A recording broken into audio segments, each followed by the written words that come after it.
Oke, kalau sudah kita masuk ke tadi yang hasil download kita tadi. Biasanya dia di download dalam bentuk zip.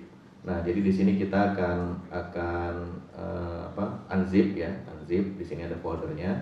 Nah, di folder itu kemudian kita masuk ke foldernya lewat command prompt. Ya.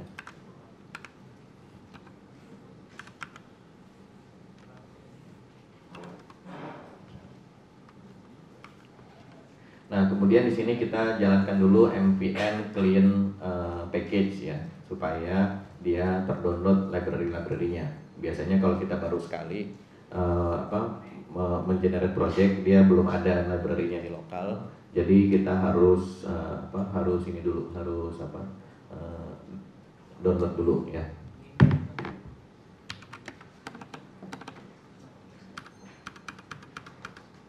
Yang belakang kelihatan nggak? Kelihatan ya?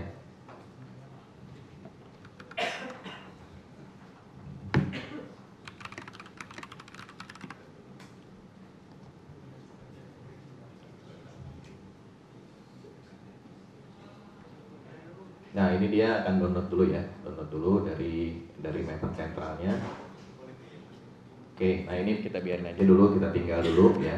Nah, sekarang kita akan lihat ke Spring Boot ya. Apa itu Spring Boot?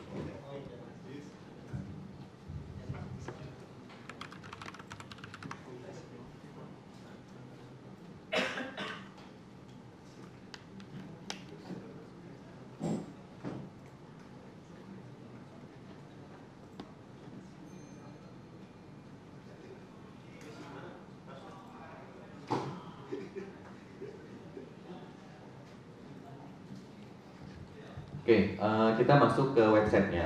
Jadi ketika jadi Google Spring Boot, kemudian nanti kita klik di sini, klik ke projectnya. Kemudian dia di sini ada tabnya Learn. Nah, kita klik di Learn sini, kemudian kita klik lagi Reference Doc ya. Jadi kita buka langsung dokumentasi atau reference-nya. Ya. Nah, ini buat teman-teman yang baru sekali menggunakan Spring Boot, kita overview sedikit ya. Nah, jadi Spring Boot ini sebetulnya adalah pembungkus atau framework yang memudahkan kita untuk mengkonfigurasi keluarganya Spring Framework. Ya.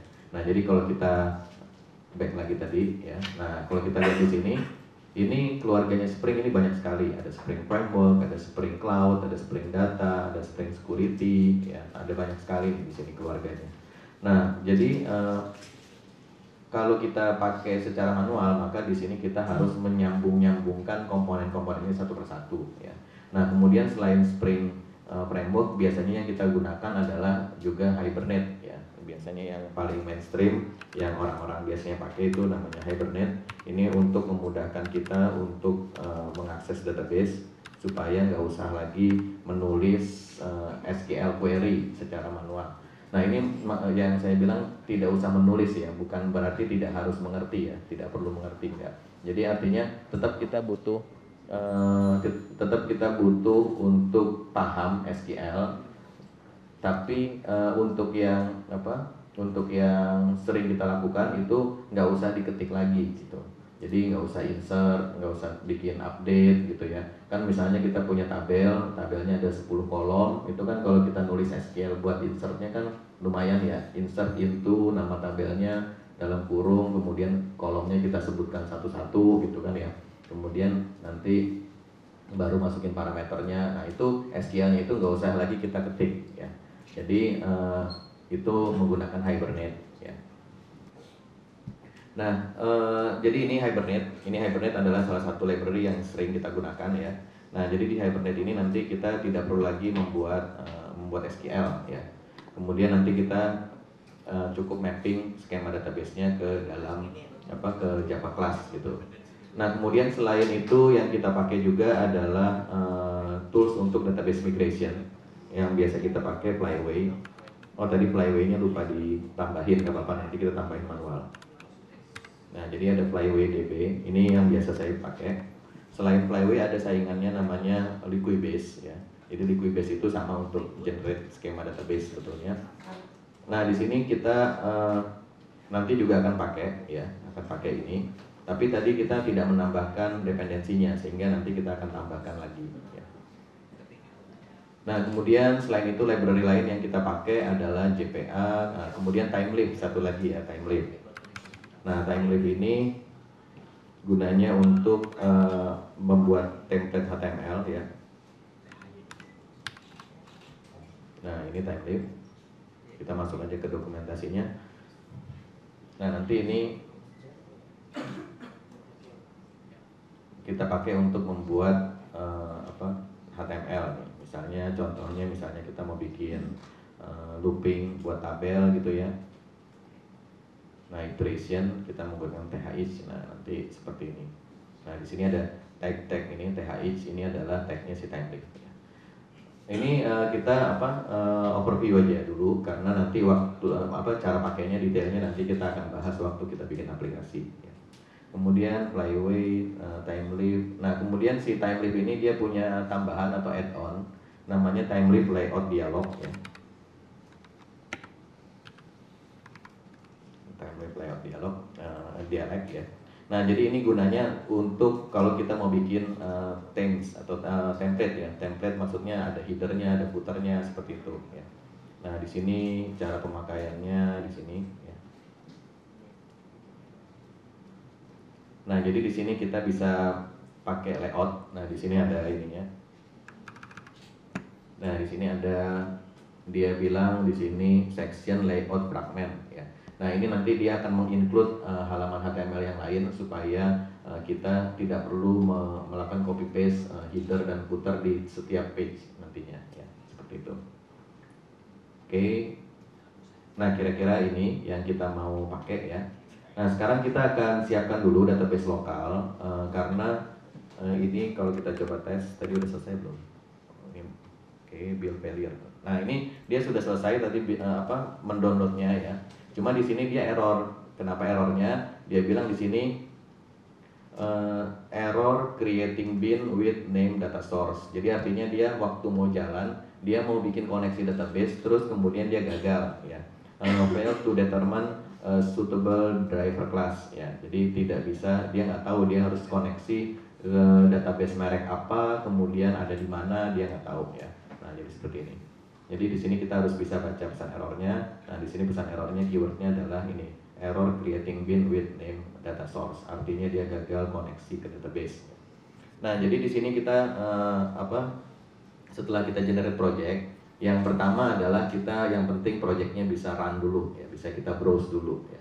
Nah jadi si Spring Boot ini dia sudah embed atau sudah menginclude Tomcat di dalamnya. Jadi sudah sekalian sama web server ya. Jadi kita nggak usah lagi install Tomcat secara terpisah. Yang biasanya coding pakai XM nggak usah pakai XM lagi ya. Mungkin XM-nya boleh dipakai tapi buat database-nya aja gitu. Tomcat-nya nggak usah. Nah kemudian di sini kita akan bikin tadi Postgres ya. Postgres kalau yang pakai Mac itu biasanya kita installnya menggunakan Brew ya, menggunakan Brew. Jadi kita bisa install di sini, bisa Google aja. Saya juga kalau sintaks nggak hafal ya, jadi langsung aja kita tanya sama paman Google ya.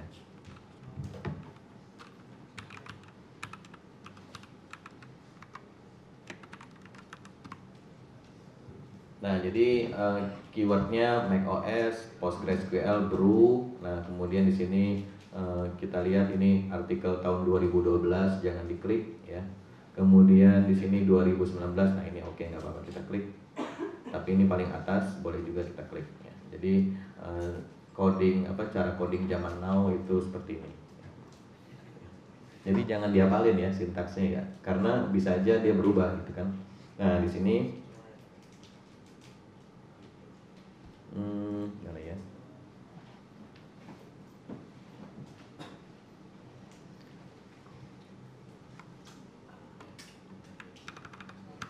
Nah, Brew install PostgreSQL, Brew service start PostgreSQL ya. Coba kita jalanin start. Karena saya udah install sebelumnya, tapi saya lupa cara jalaninnya seperti apa gitu.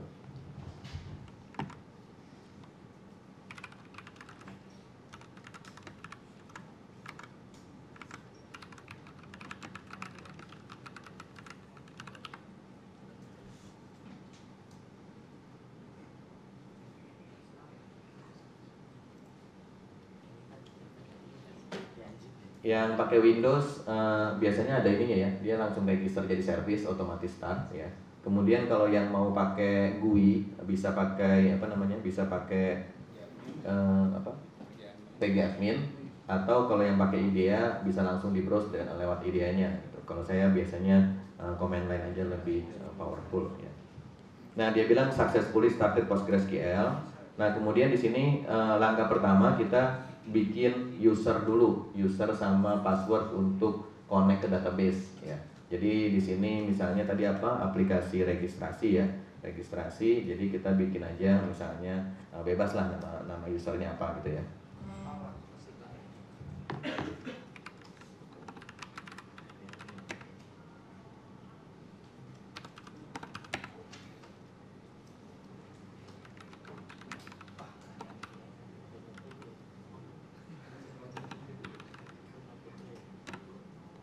Oke, nah di sini kita create user, min p, registrasi user ya. Min p itu min p besar, artinya waktu kita create kita akan memasukkan password. Kalau kalau kita nggak pakai min p, nanti dia nggak bikinin apa, nggak nanyain password ya. Jadi kita mau passwordnya kita tentukan jadi min p. Nah, enter password, nah, suruh masukin password kita maunya apa. Nah biasanya kalau development saya biasanya ini aja, kita copy. Kemudian kita paste, tambahin 1, 2, 3, enter again, paste 1, 2, 3. Oke. Nah sudah selesai. Nah berarti kita nanti punya user, registrasi user, passwordnya registrasi user 1, 2, 3. Nah kemudian sekarang kita akan bikin database yang database ini miliknya user yang barusan kita bikin ya. Jadi kita bikin create db min O besar, O itu ownernya, sorry, ini min O besar itu adalah usernya, apa, ownernya ya.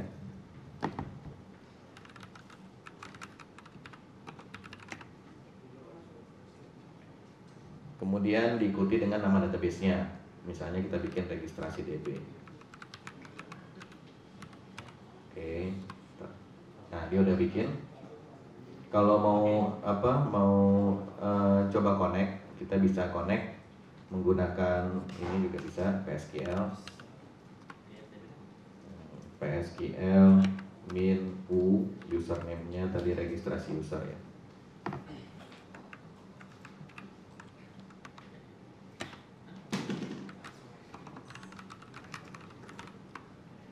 Nah, ini bisa connect ya. Dia nggak tanya-tanya passwordnya karena ini koneksinya lokal, jadi nggak tanya-tanya. Kemudian kita lihat di sini tabel apa saja yang sudah ada. Nah di sini kita backslash d kalau nggak salah. Nah ya, did not find any relation, artinya tidak ada tabelnya, belum ada tabelnya. Ya nggak apa-apa karena kita belum bikin ya. Oke, nah sekarang kita akan coba konfigurasi aplikasi kita supaya dia bisa connect ke database ini.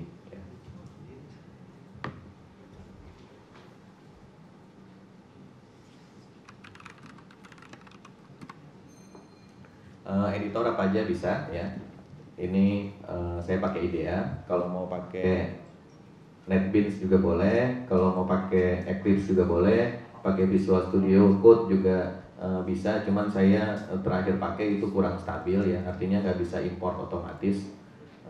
Jadi apa, saya nggak pakai. Tapi kalau teman-teman pakai dan lancar ya silakan aja. Nanti sepanjang training bisa dilihat kalau saya pakai editor itu tidak pakai fungsi macam-macam ya, cuman autocomplete aja sehingga apapun editornya nggak ada masalah gitu. Nah di sini ada file konfigurasi, dia sudah sediakan, namanya application properties. Oh ini saya ganti Teams dulu supaya kelihatan ke belakang ya.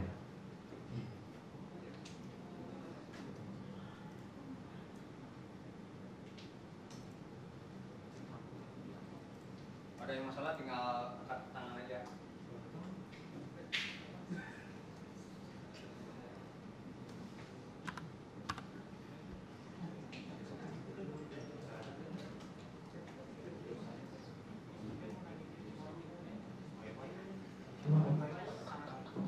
Oke, nah di sini ada application properties ya, application properties. Nah application properties ini kita ketik aja. Ini karena saya udah hafal ya. Tapi kalau misalnya mau lihat kita bisa lihat di dokumentasinya Spring Boot di sini. Nah, di sini kita bisa menggunakan ya using Spring Boot di sini.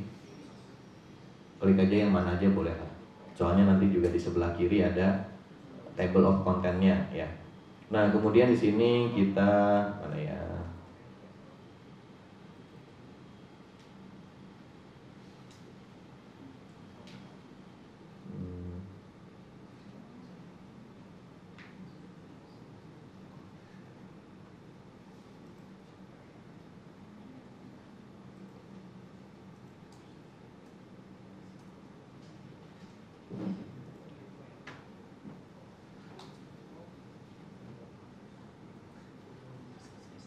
Nah, di sini ada working with SQL database ya. Klik sini, nanti configure data source ya. Nah, kemudian di sini dia bilang untuk connect ke database, dia sudah menginclude namanya connection pool namanya Hikari CP ya. Nah, ini kita ambil yang paling atas, ada 3. Ini sebetulnya yang bawah opsional ya. Jadi kalau saya biasanya saya skip yang bawah ini.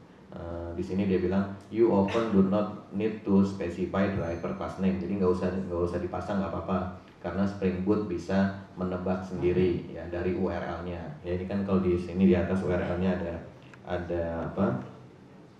Ada tulisan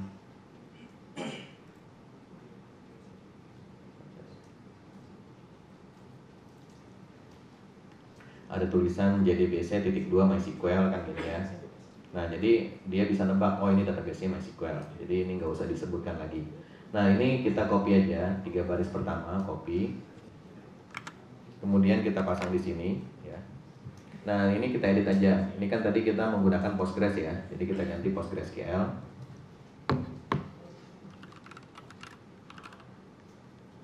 Kemudian database username-nya tadi kita copy paste dari yang tadi ya.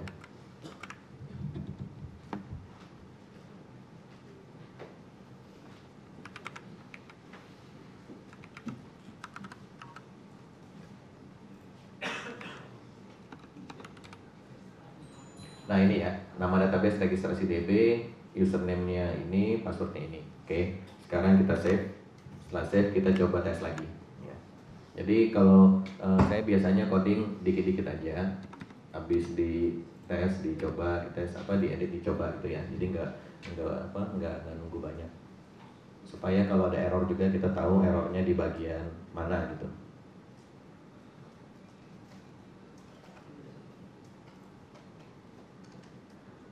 Oke, nah dia udah bisa jalan nih.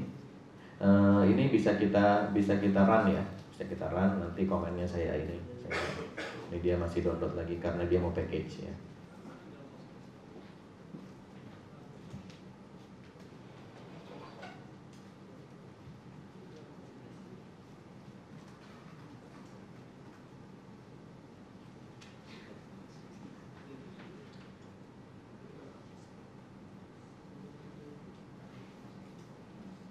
Nah, build sukses. Kemudian kita bisa run npm clean spring boot.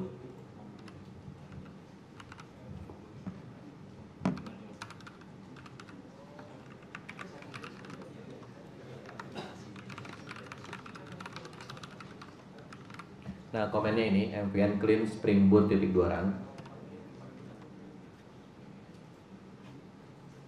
Nah, nanti dia akan jalan ya, akan jalan. Nanti ada tulisannya dia jalan di port berapa. Ini dia jalan. Nah, paling bawah sini ada Tomcat started on port 8080 dengan context path kosong, artinya dia langsung di root path ya. Jadi kita bisa coba akses di sini.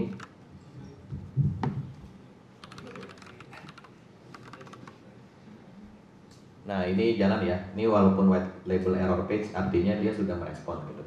Nah, kalau saya biasanya jalanin aplikasi, ngetes aplikasi itu bukanya incognito window ya, atau private window. Nah, jadi kenapa? Karena kita tidak pengen ada cookie atau ada setting-setting yang sebelumnya ada di browser kita mempengaruhi testingnya. Jadi biasanya saya pakai incognito window supaya bersih gitu environmentnya. Ya.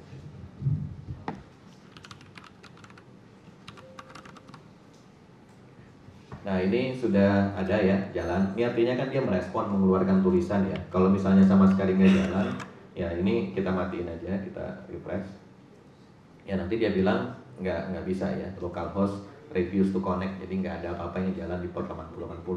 Kalau tadi ada tulisannya berarti ya dia jalan gitu ya. Oke, nah selanjutnya ini sudah. Nah biasanya saya langkah standar prosedur SOP-nya adalah bikin GitLab repo dulu ya, bikin GitLab repo dulu. Kang Yandi ini reponya mau apa? Pakai saya punya aja, akun saya atau gimana? JPM, oke. Oke, jadi ini saya create project di sini di grup JPM Developer ID, nama projectnya aplikasi registrasi. Ini saya bikin public ya, kemudian nggak usah bikin readme, karena projectnya kita kan udah ada tadi source code-nya ya. Jadi kita tinggal upload ke sini aja, jangan dikasih readme lagi ya. Kemudian apalagi ya? Udah sih, ini dulu aja, create project. Nah di sini ada instruksinya, jadi sebetulnya tinggal copy paste saja. Ini yang atas ini kalau kita baru sekali install Git, jadi karena saya udah sering, jadi nggak usah ini. Nah kemudian yang bawah ini kita push an existing folder ya, katanya masuk ke foldernya git init dan seterusnya. Nah ini kita copy paste saja. Nah ini kan kita mau jalanin di sini ya. Oke, nah ini saya copy paste di sini, tadi instruksinya dia. Oke, nah selanjutnya kita akan push ya. Kita push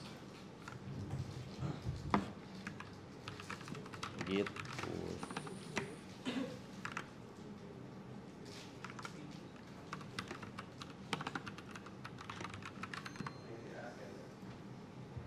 Oke, git push min u origin master. Oke, ini karena tadi restart SSH key-nya nggak keluar.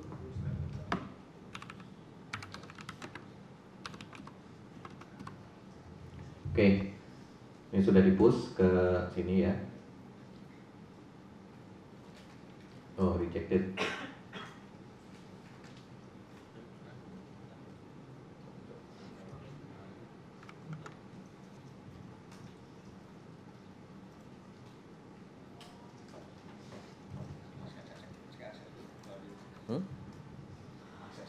Aksesnya belum owner ya.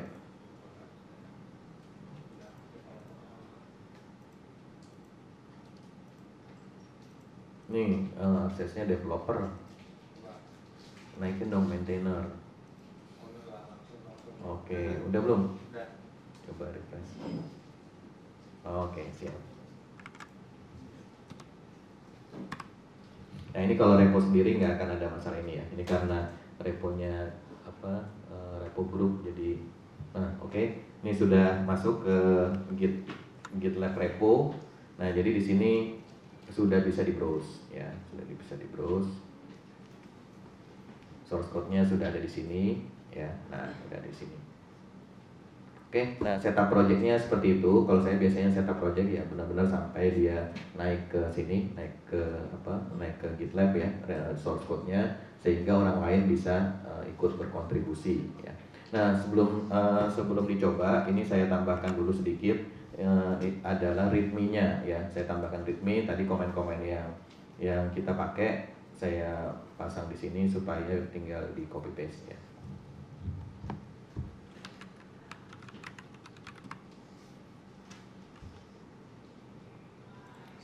Nah ini biasanya saya kalau si editornya minta masukin git ini saya cancel ya, karena saya lebih suka nanti akan diatur sendiri waktu kita mau commit. Jadi jangan dia yang nambah-nambahin, tapi kita milih-milih sendiri mana yang mau kita commit ya.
pendam dalam hati. Pendam dalam hati nanti jadi terawat.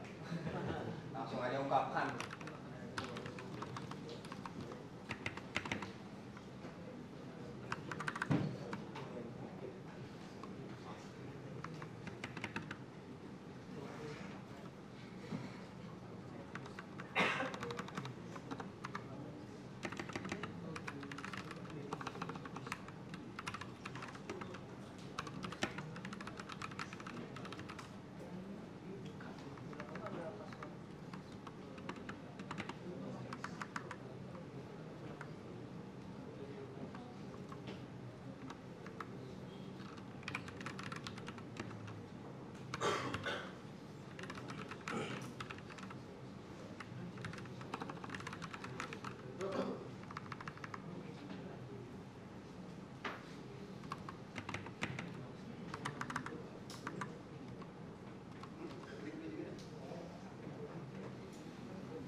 Oke, ini udah saya push instruksinya, nanti silakan dibaca, kemudian dicoba dulu ya, silakan coba.